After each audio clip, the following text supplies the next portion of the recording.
मदन सेन, रहस्यमयी राजा, भाग 1। वीरेंद्र को एक रहस्यमयी सूचना मिली थी। राजा मदन सेन हर रात अपने महल से कहीं गायब हो जाते थे।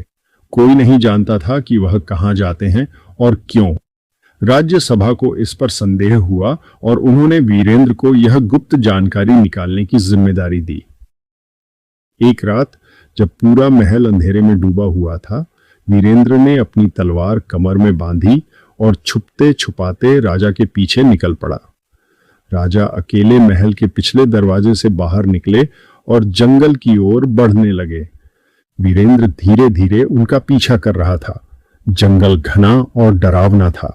दूर कहीं उल्लू बोल रहे थे और पेड़ों की शाखाएं अंधेरे में अजीब आकृतियां बना रही थीं। वीरेंद्र को राजा पर नजर रखते हुए आगे बढ़ना था, लेकिन तभी एक टहनी उसके पैर के नीचे चरमरा गई। राजा अचानक रुक गए।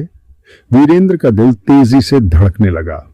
उसने जल्दी से एक पत्थर के पीछे छिपने की कोशिश की, लेकिन तब तक 2 सैनिक उसकी ओर बढ़ चुके थे। ये कौन है? एक सैनिक ने तलवार निकालते हुए पूछा। वीरेंद्र ने खुद को संभाला और धीमी आवाज में कहा, मैं राजा के आदेश पर यहां आया हूं। राजा मदन सेन ने उसकी ओर तीखी नजरों से देखा। कुछ देर तक सन्नाटा छाया रहा। फिर राजा ने धीरे से कहा, अगर तुम मेरे आदमी होते तो मैं तुम्हें पहचानता। पकड़ लो इसे। सैनिकों ने झपट कर वीरेंद्र को पकड़ लिया। वह अब फंस चुका था। राजा मदन सेन उसके पास आए और बोले, तुम कौन हो और यहां क्या कर रहे थे? वीरेंद्र को लगा कि अब सच बताने के अलावा कोई चारा नहीं।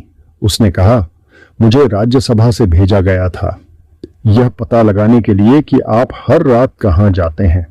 राजा हंसे, लेकिन उनकी हंसी में एक अजीब सा रहस्य छिपा था। फिर उन्होंने सैनिकों को इशारा किया और वीरेंद्र को एक और अंधेरी सुरंग में ले जाया गया। जब उसकी आंखें अंधेरे में देखने लायक हुईं, तो उसने जो देखा उससे उसकी सांसें थम गईं। सामने एक विशाल दरवाजे के पीछे सोने और गहनों का ढेर पड़ा था। राजा ने गंभीर आवाज में कहा, यह खजाना मेरे पूर्वजों ने छिपाया था। मैं इसे अपनी सेना बनाने और एक बड़े युद्ध के लिए तैयार करने में लगा रहा हूं। सवाल यह है कि अब तुम क्या करोगे? वीरेंद्र के सामने अब 2 ही रास्ते थे, राजा का साथ देकर इस रहस्य को बनाए रखना या फिर अपनी जान की परवाह किए बिना इस सच्चाई को बाहर लाना। वीरेंद्र को समझ नहीं आ रहा था कि वह क्या करे, लेकिन तभी अचानक एक और दरवाजा खुला और वहां से राजा का एक पुराना सेनापति रुद्रसेन बाहर आया। उसकी आंखों में संदेह झलक रहा था। राजन, ये व्यक्ति यहां क्या कर रहा है? क्या ये हमारे खिलाफ कोई षड्यंत्र रच रहा है? रुद्रसेन ने शंका जताई। राजा ने वीरेंद्र को घूरते हुए कहा, अगर यह वफादार हुआ तो हमारे साथ रहेगा, अन्यथा इसका अंजाम तुम जानते हो। वीरेंद्र के पास समय कम था। उसने झूठी सहमति में सिर हिला दिया और कहा, मैं आपके साथ हूं राजन। लेकिन उसकी असली योजना कुछ और थी। जैसे ही रात गहरी हुई, वीरेंद्र ने मौका देखकर सुरंग में छिपे दस्तावेजों को पढ़ना शुरू किया। उन्हें देखकर उसके होश उड़ गए। असली रहस्य खजाने का उद्देश्य सिर्फ सेना खड़ी करना नहीं था, बल्कि इसके पीछे एक गहरी साजिश छिपी थी। दस्तावेजों से पता चला कि राजा मदन सेन एक नए साम्राज्य की स्थापना करना चाहते थे, जिसमें वर्तमान राजा को गद्दी से हटाया जाता। इसके लिए वह एक गुप्त सेना तैयार कर रहे थे। वीरेंद्र को अब समझ आ गया था कि उसे यह खबर राज्यसभा तक पहुंचानी ही होगी, लेकिन भागना आसान नहीं था। चारों ओर सैनिक तैनात थे। भागने की कोशिश। अगली रात वीरेंद्र ने एक योजना बनाई। वह एक सैनिक की पोशाक पहनकर गुप्त द्वार की ओर बढ़ा, लेकिन तभी रुद्रसेन ने उसे देख लिया। रुको, ये कौन है? रुद्रसेन चिल्लाया। वीरेंद्र भागने लगा। सैनिक उसके पीछे दौड़ पड़े।